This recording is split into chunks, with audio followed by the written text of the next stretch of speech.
जिसका नाम है साकामोटो डेज, जिसे हाल ही में नेटफ्लिक्स पर रिलीज किया गया है। तो चलिए जानते हैं इसकी कहानी को एपिसोड नंबर 1 के साथ। कहानी की शुरुआत में हम एक हिटमैन को देखते हैं। हिटमैन उन लोगों को कहा जाता है जिनका काम किसी का खून करना होता है, और इस आदमी का नाम साकामोटो है। साकामोटो के सामने कई सारे लोग आते हैं जिन्हें वो एक एक करके मारने लगता है, और इस काम में उसे बिल्कुल भी परेशानी नहीं हो रही थी। वो इन सभी लोगों को बुरी तरह से मार देता है, और हमें बताया जाता है कि कुछ समय पहले एक लेजेंडरी हिटमैन हुआ करता था जिसका नाम था साकामोटो तारो। हर गैंगस्टर उसके नाम से डरता था और हर हिटमैन उसके जैसा बनना चाहता था। लेकिन एक दिन उसे एक लड़की से प्यार हो गया और उसने अपना हिटमैन वाला काम छोड़ दिया, और उसने उस लड़की से शादी कर ली और उनको एक बेटी भी हुई। और वो काफी मोटा हो चुका है और अपनी छोटी सी दुकान पर काम करता है। एक दिन एक लड़का साकामोटो को ढूंढते हुए उसके स्टोर तक आ जाता है। इधर साकामोटो एक बच्चे को निशाना लगाते हुए देख रहा था जो बार बार उनकी दुकान पर आता है। अचानक ही इस बच्चे के बैग से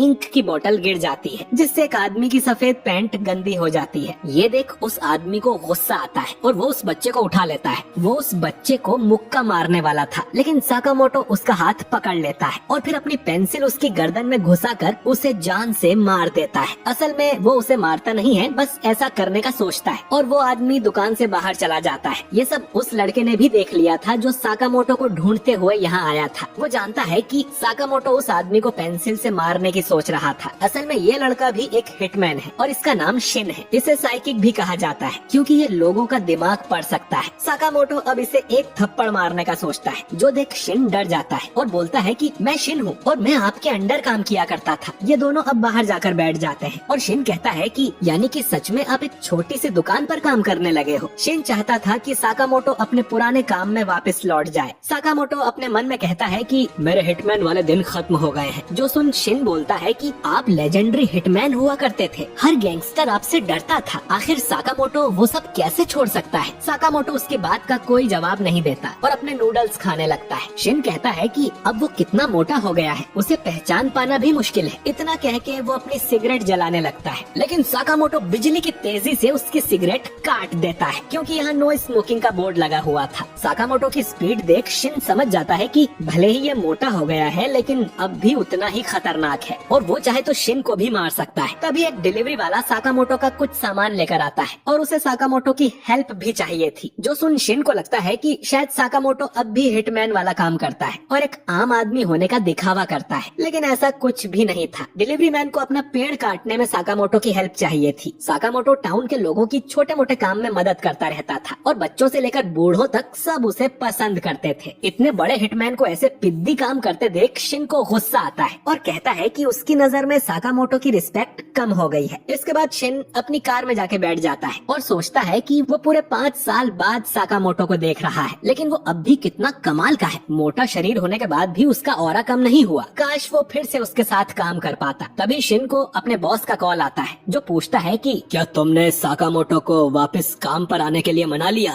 शिन कहता है कि नहीं, जिस पर उसका बॉस कहता है कि तो फिर उसे मार दो। अगर कोई हमारी गैंग छोड़कर जाता है तो हम उसका सफाया कर देते हैं, यही हमारी दुनिया का नियम है। और अगर ये काम शिन नहीं कर सकता तो वो किसी और को भेज देगा। शिन को असल में साकामोटो को मारने ही भेजा गया था, लेकिन वो उसका बहुत बड़ा फैन है और ऐसा नहीं करना चाहता। लेकिन काफी सोचने पर शिन समझ जाता है कि उसके पास और कोई ऑप्शन नहीं है। अगर उसने साकामोटो को नहीं मारा तो कोई और मार देगा, तो अगर साकामोटो को मारना ही है तो ये उसी के हाथों होना चाहिए। अगली सुबह शिन वापस साकामोटो की दुकान पर पहुंच जाता है, जहां उसकी वाइफ कहती है कि तुम तो कल भी आए थे ना। पर शिन उसका कोई रिप्लाई नहीं देता और अपनी गन में साइलेंसर लगा के स्टोर के अंदर चला जाता है। शिन साकामोटो से कहता है कि वो आज टाउन छोड़कर जा रहा है, तो वो जाने से पहले साकामोटो को गुड बाय बोलने आया था। इसके बाद वो साकामोटो पर गोली चला देता है, लेकिन साकामोटो अपनी मुंह की कैंडी को बाहर थूक देता है, जो उस गोली से टकराकर उसकी दिशा बदल देती है। इसके बाद वो शिन पर एक आइसक्रीम फेंक कर मारता है और उसके सामने से गायब हो जाता है और शिन उसका माइंड भी रीड नहीं कर पा रहा था। अब शिन का थोड़ा ध्यान बटाकर साकामोटो उसके पीछे से आता है और उसके मुंह पर एक जोरदार लात मार देता है, जिससे शिन दूर जाकर गिरता है और कहता है कि पता नहीं वो क्या सोचकर साकामोटो से लड़ने आया था। इसके बाद शिन बेहोश हो जाता है। शिन को जब होश आता है तो वो साकामोटो के घर में था, जो उसकी दुकान के ऊपर वाले फ्लोर पर ही है। शिन को साकामोटो की फैमिली के साथ डिनर करने बुलाया जाता है और शिन को समझ नहीं आता कि साकामोटो उसे अपने घर क्यों ले आया। कहीं इस खाने में जहर तो नहीं, लेकिन उसके शरीर पर जहर का असर नहीं होता। शिन जब खाना खाता है तो वो उसे काफी टेस्टी लगता है। शायद उसने कई दिनों बाद घर का खाना खाया था और साकामोटो का भी पहली बार यही रिएक्शन था। शिन को आज ये खाना खाकर इतना अच्छा लग रहा था जितना उसे कभी कोई काम करके नहीं लगा, और अब उसे समझ आ जाता है कि इन छोटी छोटी खुशियों के लिए ही साकामोटो ने वो काम छोड़ा था। डिनर के बाद शिन साकामोटो को खाने के लिए शुक्रिया बोलता है और जाने लगता है।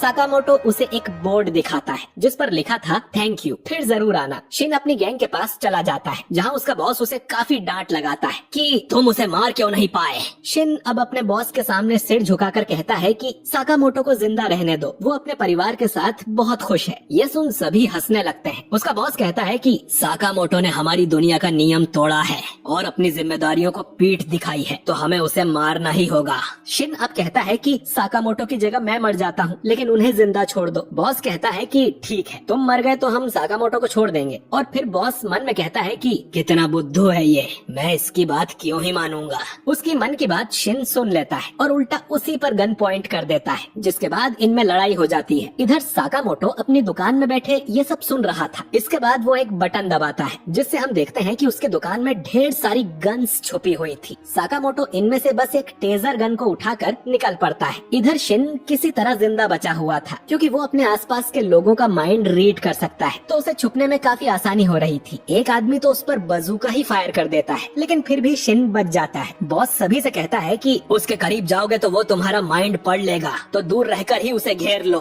शिन की गोलियां अब खत्म हो गई थी और 3 लोग उसे घेर लेते हैं। वो शिन को मारने ही वाले थे, लेकिन साकामोटो पीछे से आकर उन्हें टेजर से करंट लगा देता है। साकामोटो को यहाँ देख शिन और उसका बॉस दोनों चौंक जाते हैं। वो लोग अब साकामोटो को मारने उसकी तरफ बढ़ते हैं, लेकिन साकामोटो जो अपने साथ सिर्फ 2 चॉपस्टिक्स लाया था, वो उनसे ही लोगों को मारने लगता है। वो इन चॉपस्टिक्स से चलती हुई गोलियों को भी पकड़ रहा था और वो बिजली की रफ्तार से सभी को मारने लगता है। वो मोटा जरूर था, लेकिन उसमें ताकत बहुत ज्यादा थी। बॉस अपने आदमियों को साथ में उस पर गोलियां चलाने को कहता है, लेकिन साकामोटो उन सब से बचते हुए उनकी बंदूकों को काट देता है और गुंडों के साथ साथ वो उनके बॉस को भी खत्म कर देता है। ये सब देख शिन समझ जाता है कि ये अब भी लेजेंडरी हिटमैन है। वो पूछता है कि उसे पता कैसे चला कि शिन यहाँ पर है। साकामोटो अब बताता है कि जब शिन बेहोश था तब साकामोटो ने उसकी गन में एक ट्रैकर लगा दिया था। शिन अब कहता है कि अपने वादे के मुताबिक वो आज ये टाउन छोड़कर चला जाएगा, लेकिन साकामोटो उसे अपनी दुकान की एक यूनिफॉर्म दे देता है और कहता है कि उसे 1 घंटे के 400 रुपए मिलेंगे और ओवर टाइम के पैसे अलग से। यानी साकामोटो शिन को अपनी दुकान में काम करने का ऑफर दे रहा था, जिसके लिए वो मान जाता है। और अगले दिन से ही शिन भी साकामोटो के साथ उसकी दुकान पर बैठने लगता है। वो देखता है कि रामेन के सारे कप को साकामोटो ही खाली कर रहा था। अपनी माइंड रीड करने की पावर से शिन लोगों को उनका सही सामान दे पा रहा था और साकामोटो की वाइफ और बेटी को भी वो बहुत अच्छा लगता है। वो बच्चा उसे बाहर चल के खेलने को भी बोलता है, लेकिन शिन कहता है कि अभी उसकी शिफ्ट खत्म नहीं हुई है और ये काम उसके पिछले काम से तो कहीं ज्यादा अच्छा है। वो बच्चा पूछता है कि पहले तुम क्या काम करते थे, जिस पर साकामोटो अपने मन में बोलता है कि उसे बताया तो तुम्हें मार डालूंगा। जो सुन शिन कहता है कि पहले वो सफाई का काम करता था और ये एपिसोड यहीं पर खत्म हो जाता है। तो दोस्तों, साकामोटो और शिन की लाइफ में अब क्या खतरा आएगा ये तो हमें अगले एपिसोड में ही पता चलेगा।